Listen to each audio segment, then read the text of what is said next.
오늘은 오전과 오후 2시간에 걸쳐서 내기 16장의 말씀을 가지고 회개할 때 주시는 복, 하나님이 바라시는 것 새로워지기를 원하신다.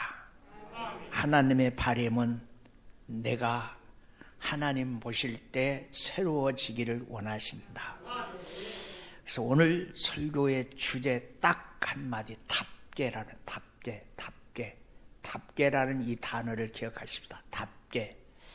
자, 저부터 할게요. 목사는 목사다워야 되고, 아멘 하셔야 돼요. 아멘. 목사는 목사다워야 되고, 그 다음 안 할게.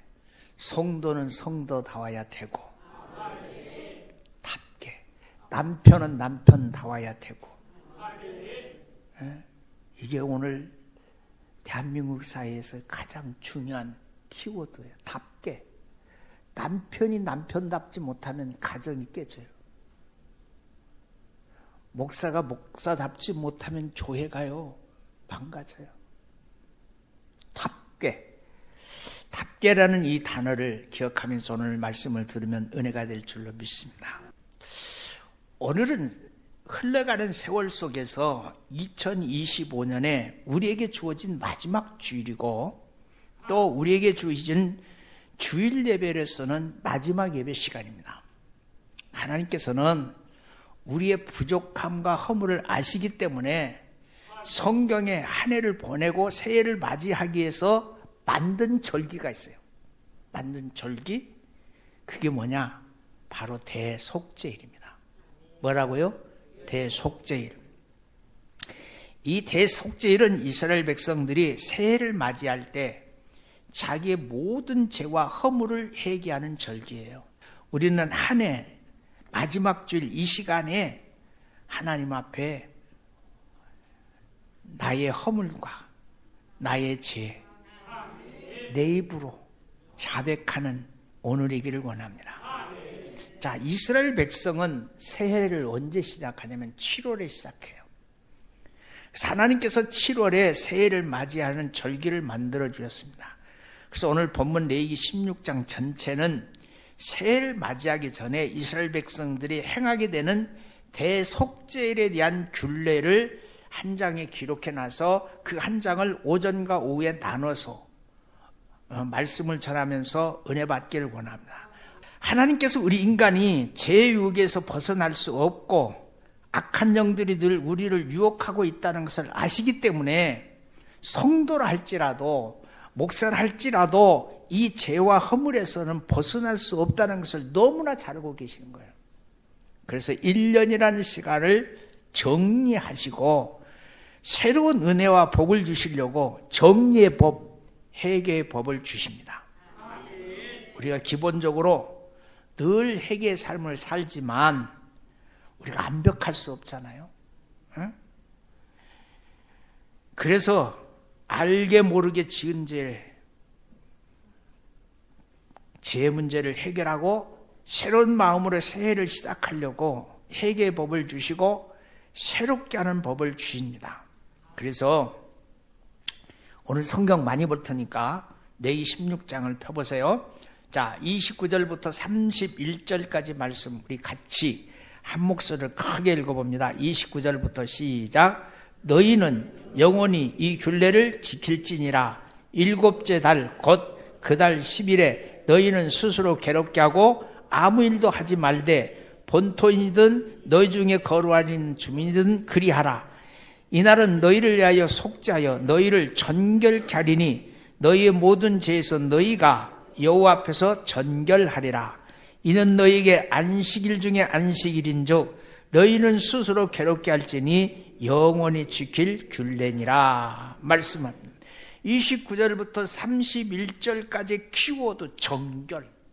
정결하려면 어떻게 해야 되느냐? 스스로 괴롭게 해라. 여기 보면 7월 10일 음력 7월 10일을 10월 10일을 뭔 날로 정했어요? 대속죄일. 너희는 한 해를 돌아보면서 스스로 괴롭게 하라. 회개하라. 겸손히 엎드려라.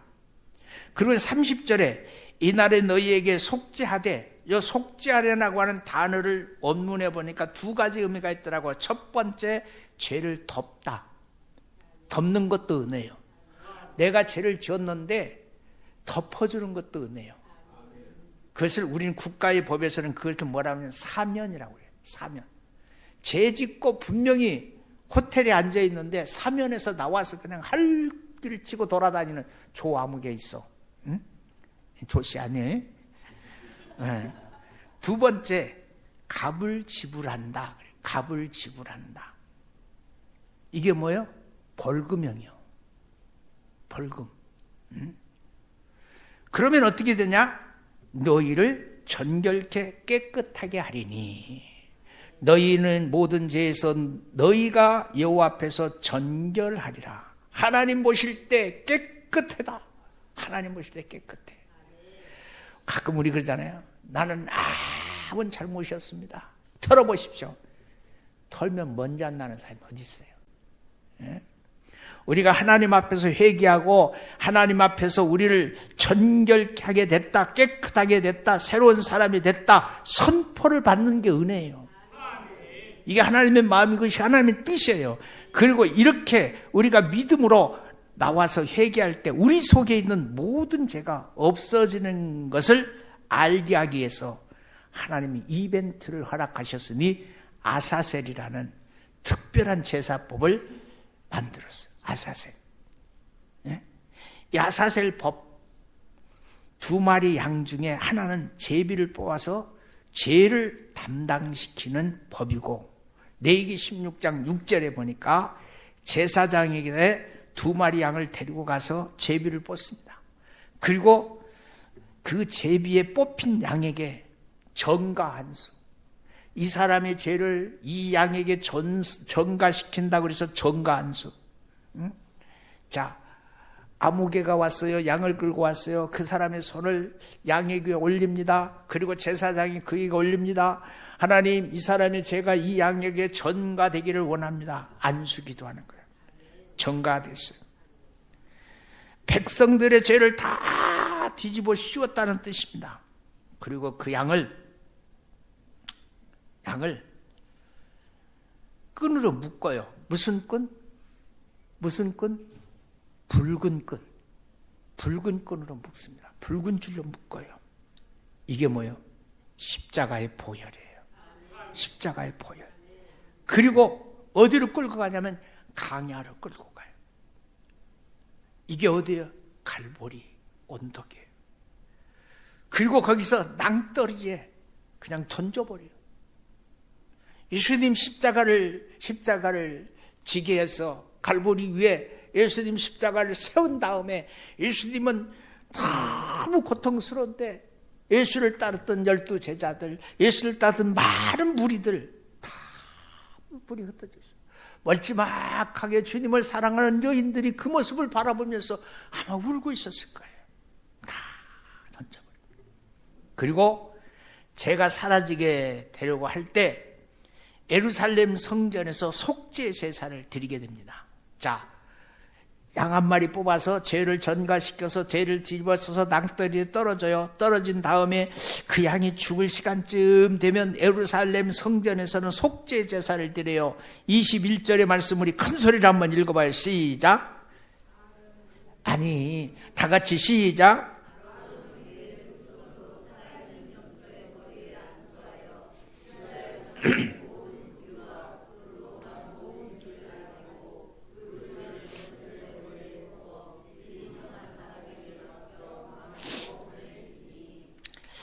우리가 하나님을 믿고 순종하는 마음으로 우리의 죄와 허물을 하나님께 아뢰면 그 죄를 염소가 뒤집어 쓰고 강야에 가서 대신 죽게 됩니다.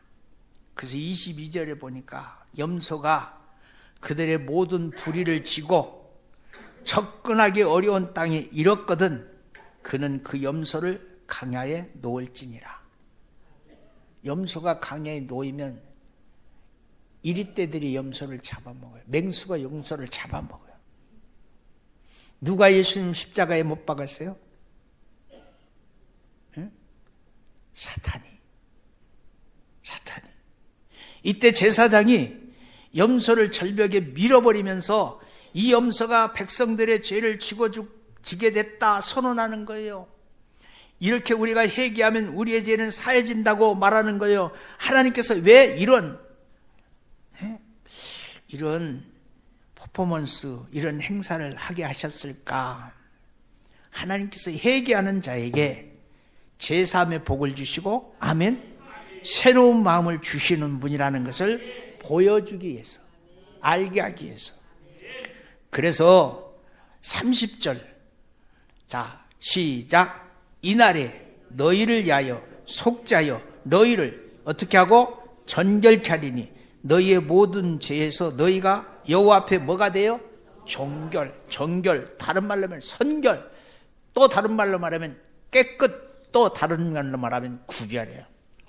하나님께서 우리를 전결케 하려고, 깨끗하게 하려고 새로운 은혜와 복을 주실 기회를 주시는 겁니다. 그래서 우리는 이런 아사셀의 행사를 보면서 하나님의 마음을 깨달아야 될 줄로 믿습니다. 하나님께서는 이렇게 새해를 맞이할 때 자신의 삶을 먼저 점검해요. 마지막 송년주일 예배를 통해서 가장 먼저 내 삶을 점검해봐라. 두 번째, 내 마음을 하나님께 아뢰고 회개해라. 점검해봤더니 바르지 못한 것을 회개하라. 그리고 세 번째, 하나님 나에게 새로운 마음을 주세요. 새 영을 부어주세요. 새 은혜를 주세요. 새로운 기회를 주세요. 하나님께 부르짖죠. 하나님이 허락하신 복받을 기회를 달라고, 하나님 복받을 기회를 달라고 기도하는 게 송년주일의 의미입니다. 이것을 믿음으로 우리가 받아들일 때 세상 사람들이 누리지 못하는 복을 받아 누리게 되는 겁니다. 지금도 이스라엘 사람들은 대속죄의 규례를 지켜요. 이 말씀을 믿기 때문에 믿음으로 순종하게 하는 겁니다. 그러면 왜 하나님께서 이렇게 하나님의 백성들에게 회개할 것을 강조했느냐? 두 가지예요. 이것이 하나님의 방법이고 이것이 하나님의 법이기 때문에. 하나님께서는 하나님의 법의 계약서, 회개하는 자를 회복시켜 주시고 복을 주시겠다고 약속했기 때문에, 그래서 하나님께서는 하나님의 백성이 하나님의 법대로 복받기를 원하시는 거예요. 여러분 한번 손들어 보세요. 여러분의 자녀들이 복받고 잘 살기를 원하는 게 1번. 그렇게 아무렇게나 살다가 가는 게 2번. 2번이라고 손드는 사람 한번 들어봐요. 나 안 쳐다볼게. 쳐다봤다는 시험 들 것 같아. 안 쳐다봤어. 2번 손드는 사람 있었어? 여러분 손 안 들고 쳐다봤어요? 없어라? 하나님께서는요, 하나님의 법에 약속이 되어 있기 때문에 말씀대로 복 주시려고 회개할 것을 강조합니다. 하나님께서 왜 이런 법을 주셨느냐?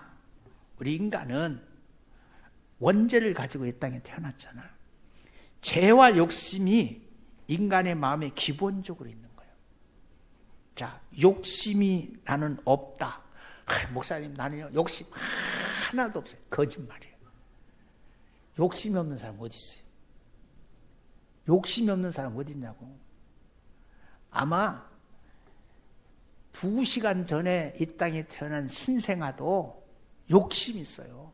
그래서 그냥 산모가 옆에다가 신생아 갖다 놓으면 그 얘기가 살려고, 신생아 살려고 지 어미 품에 그냥 안겨요. 그리고 제일 먼저 뭐래요? 고개를 그냥 살살 내대갖고 지 먹을 것이 어디 있는가 찾는 거예요. 그때 어미가 자식을 살리기 위해서 부끄러움을 마다하지 않고 가슴을 풀어 헤치는 게 부모 아니에요? 하나님은 나와 여러분을 위해서 영적인 가슴을 풀어 헤치신다고. 풀어 헤치셔요. 우리가 죄를 지었은 것을, 우리 죄를 인정하지 않고 회개하지 않을 때 죄값 때문에 우리가 재앙을 받고, 재앙을 숨기려고 뻔뻔해지고, 죄 때문에 죄를 짓게 될 때 더 악해지고 더 악해져서 더 큰 재앙을 받는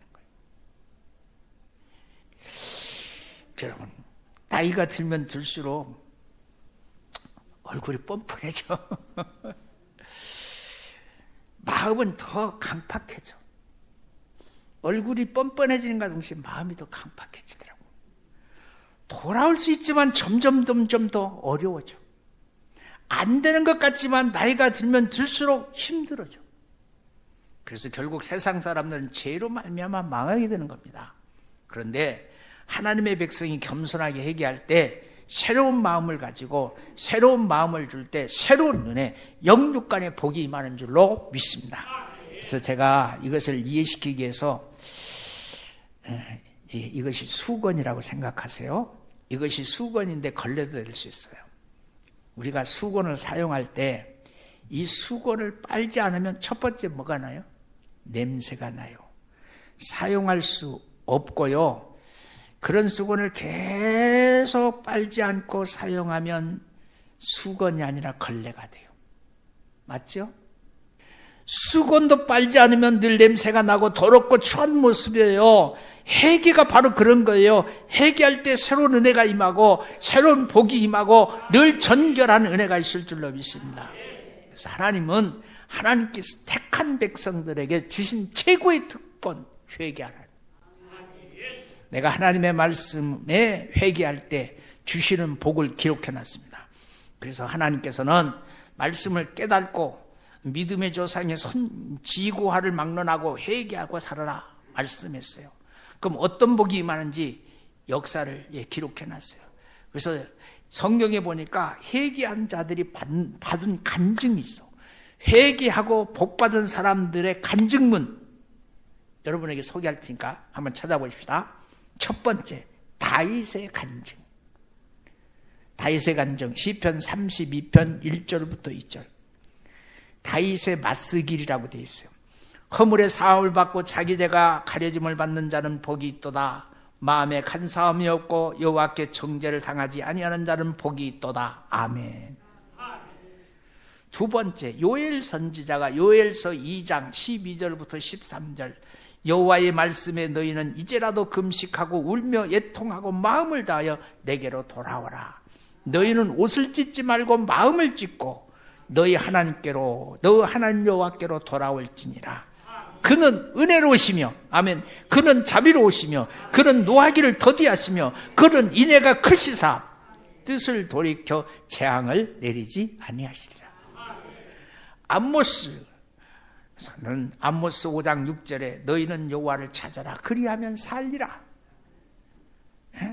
그렇지 아니하면 그가 불같이 요셉의 집에 임하여 멸하리니 베델에서 그 불을 끌 자가 없으리라. 무섭습니다. 호세아는 호세아서 14장 1절부터 3절까지 계속 강조하는 말씀이 있어요. 너무 기니까 호세아서 14장 1절부터 3절까지 키워도 돌아오라. 돌아와. 이사야는 이사야서 44장 22절에 내가 내 허물을 빽빽한 구름같이 내 죄를 안개같이 없애리니 너는 내게로 돌아오라. 내가 너를 구속하셨느니라.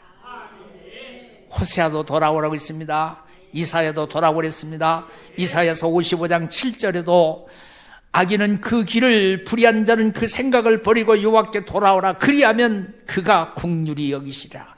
우리 하나님께 돌아오라. 그가 너그럽게 용서하시리라. 아멘. 돌아갑시다. 돌아가자고요. 솔로몬은 잠언서 28장 13절에 자기 죄를 숨기는 자는 형통치 못하나 죄를 자복하고 버리는 자는 불쌍히 여김을 받느니라. 신약에요, 사도 요한이 첫 번째 사역을 시작할 때 첫 마디 외침, 회개하라 천국이 가까웠느니라. 예수님도 똑같은 말이 있어요. 회개하라 하나님의 나라가 가까이 왔느니라. 예수님이 회개하는 것을 하나님이 얼마나 기뻐하시는지 누가복음 15장 4절에 보니까 잃어버린 한 마리 양의 비유를 통해서 내가 너에게 이르노니 이와 같이 죄인 한 사람이 회개하면 하늘에서 회개할 자가 없는 의인 99으로 말미암아 기뻐하는 것보다 더하다. 돌아가십시다. 잃어버린 드라크나무에게서 누가복음 10장 10절에 내가 너에게 이르노니 이와 같이 한 죄인 한 사람이 회개하면 하늘의 사자들이 기쁨이 되느니라. 사도 바울은 고린도후서 5장 17절에서 그런즉 누구든지 그리스도 안에 있으면 새로운 피조물이라 이전 것은 지나갔으니 보라 새 것이 되었도다. 누구든지 예수 믿고 회개하면 새로운 피조물이 되는 겁니다. 새로운 피조물이 된 사람을 향해서 우리는 뭐라고 그러냐면 성도라고 그래요. 거룩한 물이라 그 말이에요. 성도. 한번 옆 사람한테 그렇게 봐요. 당신이 진정한 성도입니다. 시작. 뭘 보니까? 얼굴을 보니까. 얼굴이 뻔뻔하진 않잖아. 얼굴 보니까 진정한 성도예요. 사도 요한은 요한일서 1장 8절에 말절 이하에서 쭉 말하면서 이렇게 말해요.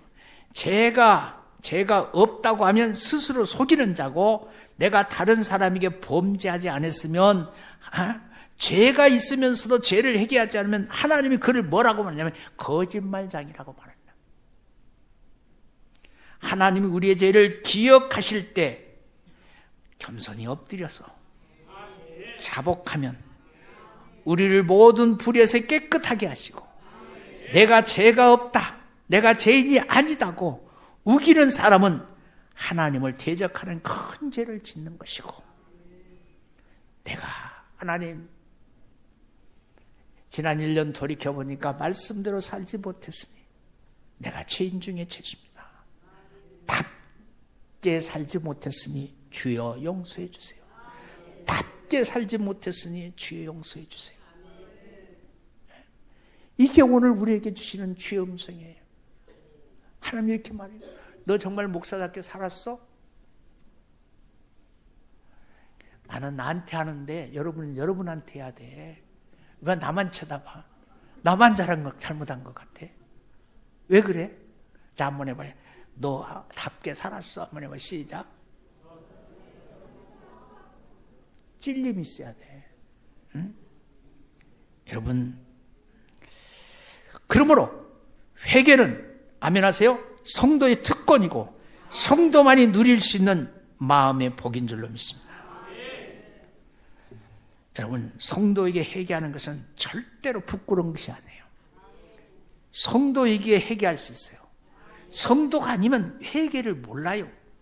성도는 당연히 해야 될 정결의 의식이 있으니 정결의 의식이 회개예요. 엎드리는 거예요.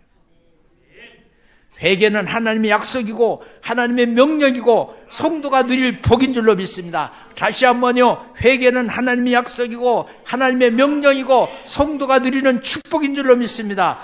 그래서 세상 사람들은 절대로 누릴 수가 없어요. 2025년 한 해를 잘 마무리하면서 짧은 시간이지만 우리의 허물과 죄를 기억하게 하실 때 겸손히 엎드려 회개하고 있는 자복하고 있는 믿음 있는 성도들이 되시기를 주님의 이름으로 축원합니다. 기도하겠습니다. 하나님, 성도의 특권, 성도만이 누릴 수 있는 마음의 복, 회개입니다.